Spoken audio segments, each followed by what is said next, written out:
Well, here we are at the start of another week. It's Monday afternoon, almost knock-off time in fact. I've been a bit sluggish to start up today. What I've been doing is bypassing the fuel lines on the engine-driven fuel pump. The carburettor just does not need fuel forced into it. It doesn't like it at all, and as a matter of fact, it overpowers the needle valve in the carburettor and floods it. Whereas with the engine not running, the carburettor's happy. It sits there happy as Larry, no flooding whatsoever. But as soon as you start the engine up, no, it wants to flood. So the first thing I'm going to do is to bypass the carburettor, but I still need to make sure that we get full fuel flow to the carburettor so that the aircraft systems can supply sufficient fuel to the carburettor. So let's have a look what I've done. Okay, I've got my big 5-litre jug here. The fuel line is about opposite the carburettor.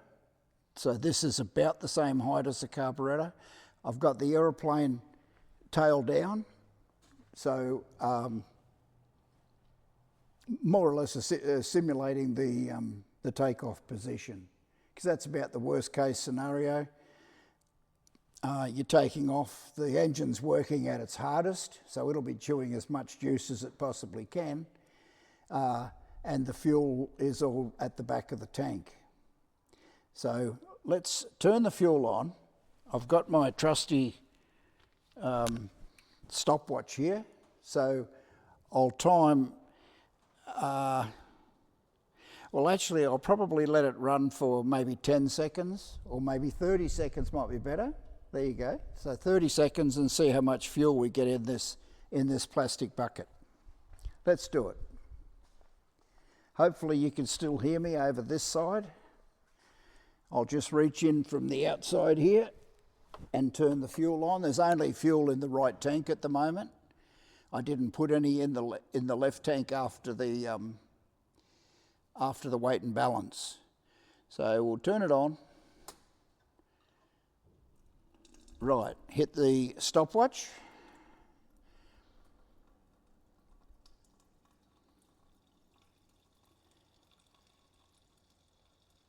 Hopefully it doesn't, don't do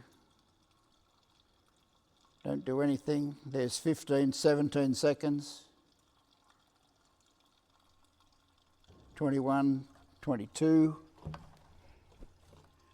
26, 27, 28, 29, 30 seconds. Okay, oh, there you go. That makes life easy.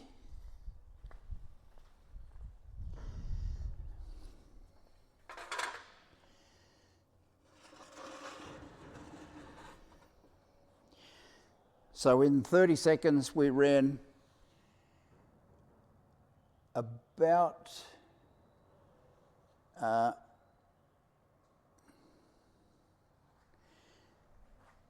half a litre, about 500 mils. Yeah, so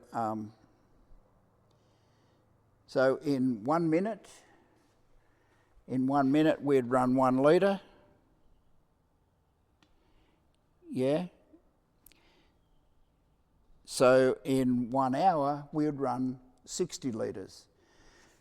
The the engine is capable probably of using about 30 or 35 litres per hour, and this will supply 60 litres per hour. Well within the 1.5 times the what I'm looking for. Yeah. So I need about 45 litres an hour, and I'm getting 60. Hey, hallelujah, we're in business. You've got to have a win sometimes. So if you agree with that, actually you didn't even see that it was 500 mils or half a litre. There it is there. Might be a bit easier for you to see if I zoom in there. Yeah, these are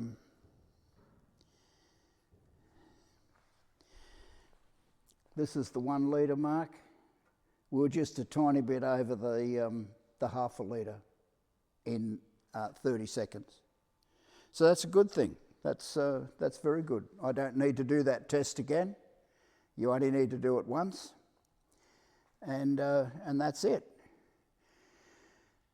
I'll get this stuff out of the way and show you what I've done. Here's the lonely fuel pump by itself.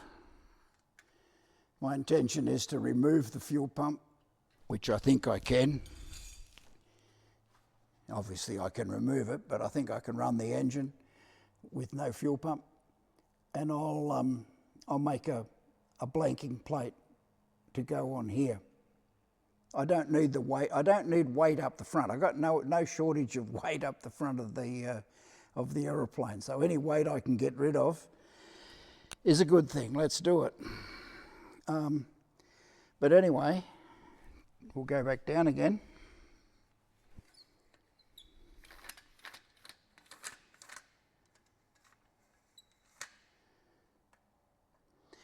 Here's, come in from the front a little bit, we might see better.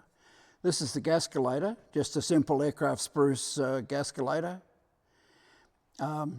Fuel coming in from either tank, not both, but either. Through the gasculator, where it traps any water or sediment, out this fitting there that you may be able to see, and then in this orange pipe, or the fire sleeved pipe, up to what we just measured. That's going to go up and back down onto the carburettor, which you definitely won't be able to see.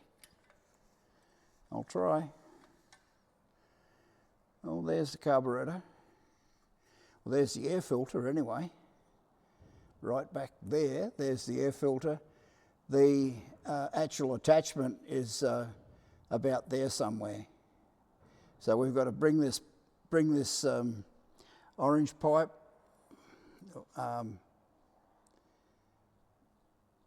bring it up and back down so it approaches the carburettor from above. Yes, that's going to cause a loop in the pipe, which I don't like doing, but there's no other real way of doing it. I can't move the fitting on the carburettor to come up from underneath. That would be ideal. And then come out of the gasculator and go down and back up to the carburettor. That'd be perfect. But I can't do that, so I've got to come out of the top of the gasculator, around and back in the top of the carburettor. It will work. I don't like it, but it will work. Perfect spot for vaporization. So yeah, hot days, be careful. I think that's about it for the day, and I'm not working tomorrow. I've got a day off, so yeah, that's where we are. I had intentions of doing that. I was going to fly Rosie's aeroplane this morning. The weather's not totally wonderful today. It's probably going to rain tomorrow, but it's a bit overcast, which doesn't bother me. I'm not going to be up in the clouds, although I might be if I were to fly now. But it's a bit windy, and I really want it to be fairly calm when I fly, especially yeah, it's a bit grey sky, but especially flying what amounts to a new aeroplane, it can afford to be a little bit calmer. But that's it. That's the big news for the day. Let's let's pack it up and call it a day. I'll bring you back. I'll bring you back on Wednesday. Well, week's half over, so there you go. Well, here we are back again on a Wednesday this time. Something I didn't do a couple of days ago when I did the fuel flow check was to check the left-hand tank. The right-hand tank had about 10 litres in it, or less, and sure enough it flowed quite well, but I need to check the left tank. What did I say? The right tank had, we checked the other day. We didn't check the left tank, and because there's different fuel lines and so on, there could be a restriction in that, so we'll just very quickly just go through and check that we're getting full flow from the left-hand tank as well. The setup is exactly the same as the other day. Come around here. There's our fuel line off. That's almost directly opposite the carburettor. Yeah, this point, and it'll just dump into that bucket. Remember the other day, in 30 seconds we got half a litre. Turn that around for you. There's the half a litre mark. So if we get somewhere around that, that'll be pretty good. If we get more, it'll be wonderful. Okay, stand by and I'll go and switch the fuel on.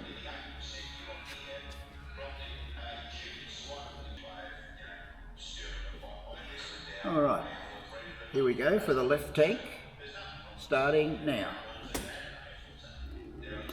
And right.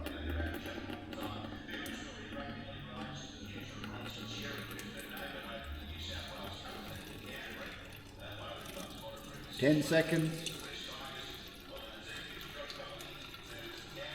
15. 20.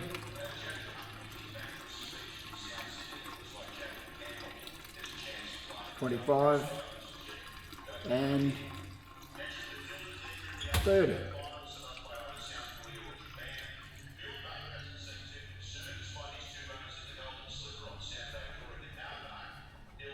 Oh, look at that. This is that close to being exactly the same as the right-hand tank. It's not funny. We got just pretty much exactly the same flow in the same 30-second period. So it's good. Excellent. I just had to do that, get it out of the way. It took me like 2 minutes to set up for it and do it. Well, here it is, time for our midweek. It's nearly the end of the week, but it's about our midweek catch-up. Let's see, I'll push you in here a little bit.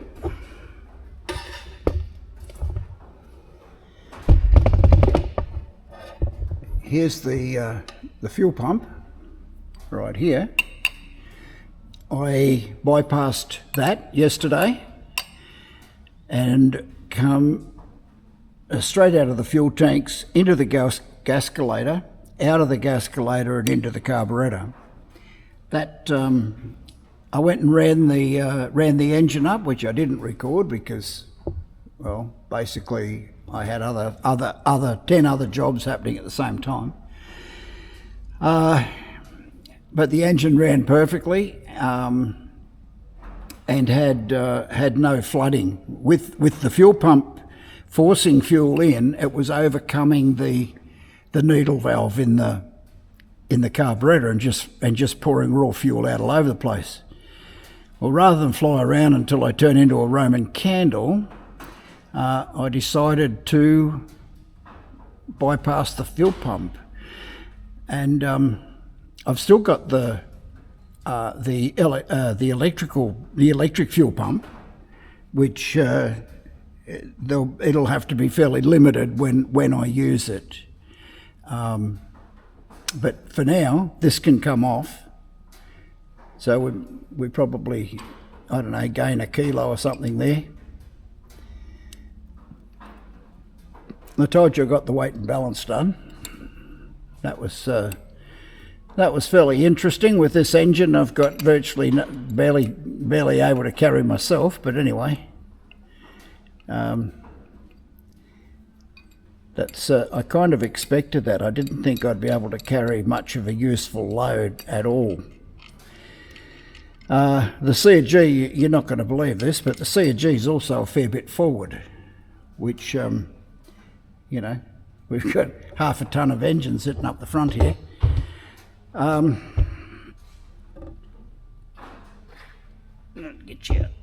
Get you over here first.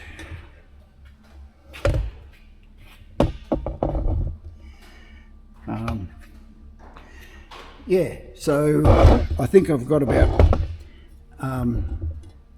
with me on board, obviously, I think I've got about 40 millimetres to the forward C&G point to go out through the C&G, forward C&G limit, which is not a really good thing, but anyway, that's what I've got. So if we can get rid of some weight up the front here, that'd be a good thing. I don't know what this fuel pump's off. I'm guessing it might be off a Volkswagen. Could be off anything, any sort of, oh, that's not what I expected.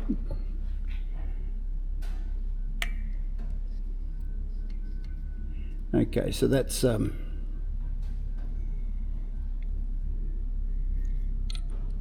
just a little, well, that's a little cam follower is what that'll be. Sure enough, that'll be it there.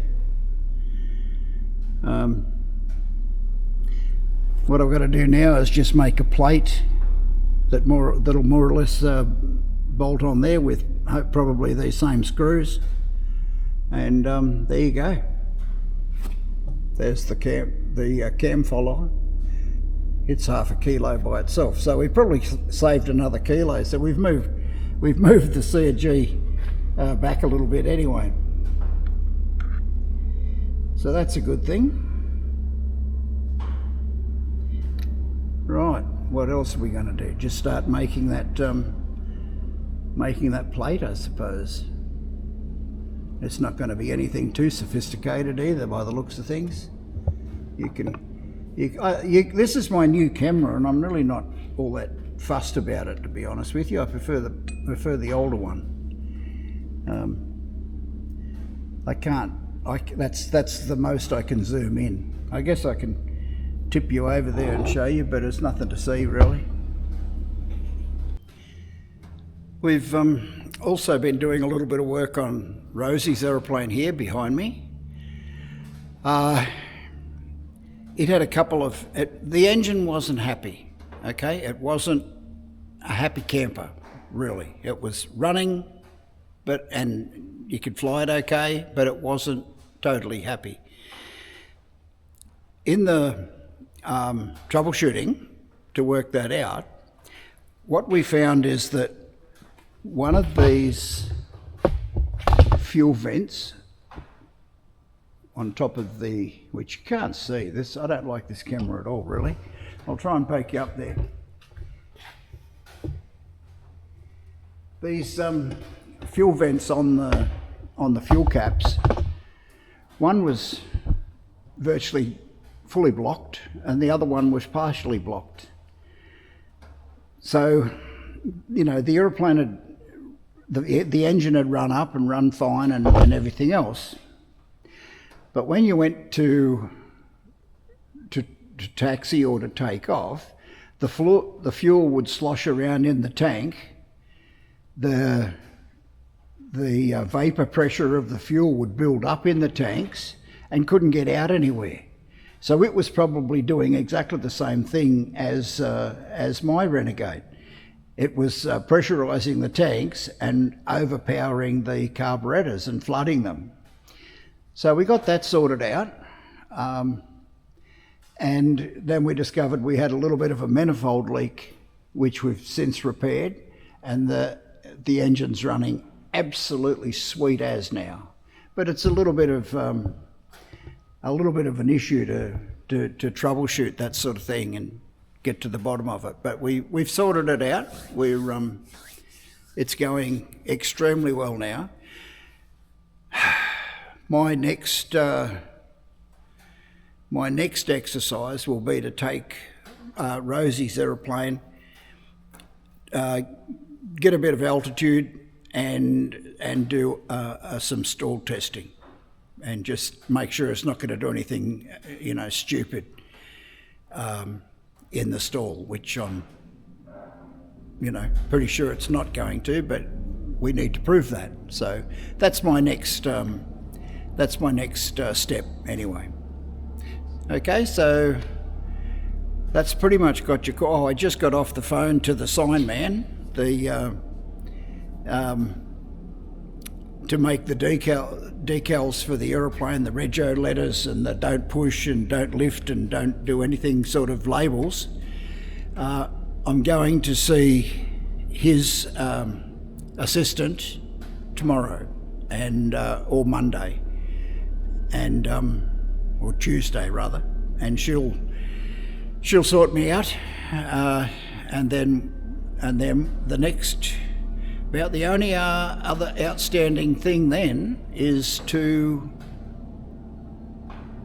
get the final inspection done, which is what we sort of did with Rosie's. With Rosie's it was no, it'll be pretty much exactly the same exercise, using the exact same people and everything else. So that's the next thing. And then watch out, here we come. So right now this afternoon I've got a few little jobs. It's a bit stormy outside, very hot and humid right now. So I probably won't take Rosie's aeroplane and do the stalls right now. I could, but probably not. It's probably better than working in the hangar though. And I'll just make sure I've got all the panels and everything else on my aeroplane properly and installed properly. And there we go. That'll be my afternoon. I'll have a look outside. If it looks half decent, then I'll go have a fly and I'll take you with me. This camera's probably good for that sort of thing. Just in case we do, let's have a look at Rosie's aeroplane. I'll take you off here.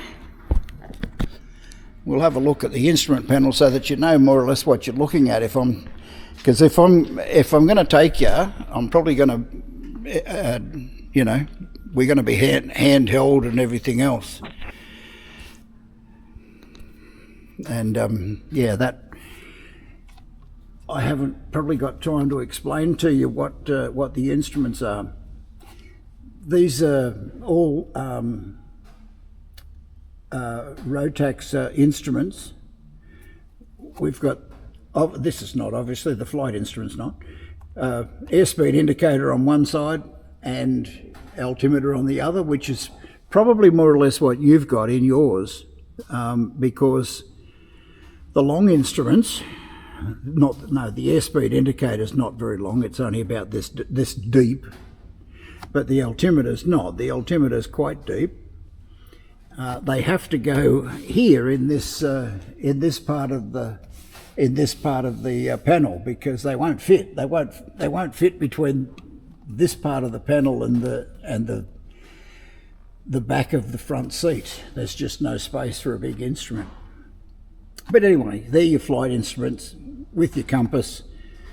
The compass is probably near enough to being useless, but anyway, what I might do with the compass has dampening fluid inside, and it's usually kerosene. Well, this one is a bit low on fluid, so it has a bubble that flaps around all over the place at the top. What I'll probably do is take that apart and tip the kerosene out and fill it up with baby oil. Yeah, baby oil is a little bit higher density, and it'll dampen the instrument more. Okay, we've got the tacho here. I'll bring you in a bit closer. This is, I'm really not a fan of this camera. Tacho here, cylinder head temperature, which we've got 2 probes. We can switch between left and right probes. Oil pressure and oil temperature, the 2 bottom ones here. There is a fuel transmitter in only the left tank, which is, I don't know if you can see that, but there's a transmitter, a float type transmitter up there. In order to read both tanks, they both should be turned on at the same time, so that the tanks will self-level, and then that instrument will be more or less accurate. And there's a calibration there. And voltmeter up the top here. So it's pretty basic, probably the same as yours, most likely. Down here, which is very close to being impossible to see, is a Hobbs meter. So I just have to take a photo of it with my camera and work out what it says. Below that, there's a couple of ignition switches, and then the key start switch. And that thing at the bottom is a horn for the stall warning. But that's well, at least I think that's what it is. And then a couple of fuses up the top. So it's pretty basic. In the front, there's a skid ball and another airspeed indicator, but I just have a hard time reading that airspeed indicator. This one I've normally you can read the one in the front cockpit much easier, but this particular instrument is, for me, is difficult to read. It's purely the face, the way it's the face it has. Just slightly back before we go ahead. The 2 vents, the fuel cap vents that I said were blocked. I had an archaeological dig through the logbook of my 582 powered Renegade. And guess what? In about the first 2 or 3 flights, it had blocked vents. So it seems like it might actually be a common problem, which might be worthwhile checking yours, especially like after you pull it out of the hangar after a long winter. But yeah, apparently they do clog up or fail to operate or whatever. And it'll give you all sorts of stupid things. Won't necessarily be the same symptoms as what Rosie's had. It may feed too much fuel, or it may not feed enough fuel, one or the other. But anyway, that's it. We're Thursday afternoon and everything's pretty good, I think. So yeah, talk again soon. Bye now. Well, here it is, a beautiful Friday afternoon. There's a little bit of cloud around. We had rain a couple of days ago, so there's plenty of moisture in the atmosphere. I'm about to take Rosie's aeroplane basically just up above the field where this bare patch is, and just do a few stalls and make sure it doesn't do anything too stupid. I don't expect it to. I'm going to go and buy some fuel first. So that's where we go. I'll take you along with me and see how we get on. I'll try and video what I can, but bear in mind I've got to try and fly the aeroplane and take video as well. So I'll give you what I can, okay? But yeah, it's a lovely day out there. Absolutely lovely. I guess we can do a quick update. I took the fuel pump off, made a blanking cap which is bolted on, so hopefully there's no crankcase pressure coming out of there or anything. My tiny tack. They're tiny tack. I don't know if you've probably used them more than I have. But here's my tiny tack, which I've obviously had, put it up this way, it's a clone of a tiny tack anyway. Tiny tack from Aircraft Spruce was about 120 bucks. This was 35 off eBay. And as you can see, there is nothing on the screen because the battery is probably as flat as a biscuit, and the battery can't be replaced.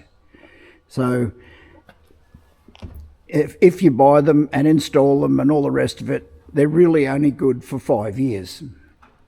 At the 5-year mark, you throw it, well, when it won't display anything anymore, you throw it away and you get another one. Which is, I've already ordered the other one, it's on its way.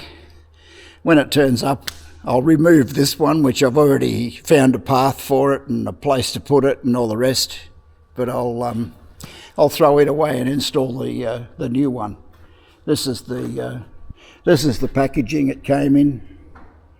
I don't know if that's got anything to do with it, but yeah, don't expect them to last more than 5 years because there's no way to service the battery. I tried that once before. I put the tiny tack in the vise, sort of diagonally, and cranked like crazy on the handle of the vise and smashed it. And inside the tiny tack is a potting compound. So they make the thing, put a battery in it, and then fill it up with an epoxy type of arrangement, and it ain't coming apart ever for any reason. So yeah, don't even think about changing the battery because it ain't going to happen. All right, well, let's go and get Rosie's aeroplane cranked up, and I'll go and buy some fuel. Fuel at the moment's really, really good. First time in living memory that avgas is actually cheaper than gasoline or petrol or whatever you want to call it. The conflict in the Middle East has driven the petrol prices up. You thought when people went stupid with toilet paper during COVID, you sure want to see what they do with gasoline or petrol. So anyway, avgas, unless the avgas has gone stupid in the last couple of days, which I can sort of understand it if it has. But let's go and have a look.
Back to idle and try and hold 3,500 feet.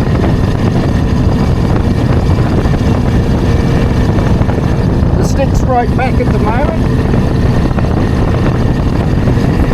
Airspeed's not doing a whole lot. We're sort of wallowing downwards, but it doesn't want to stall. Okay.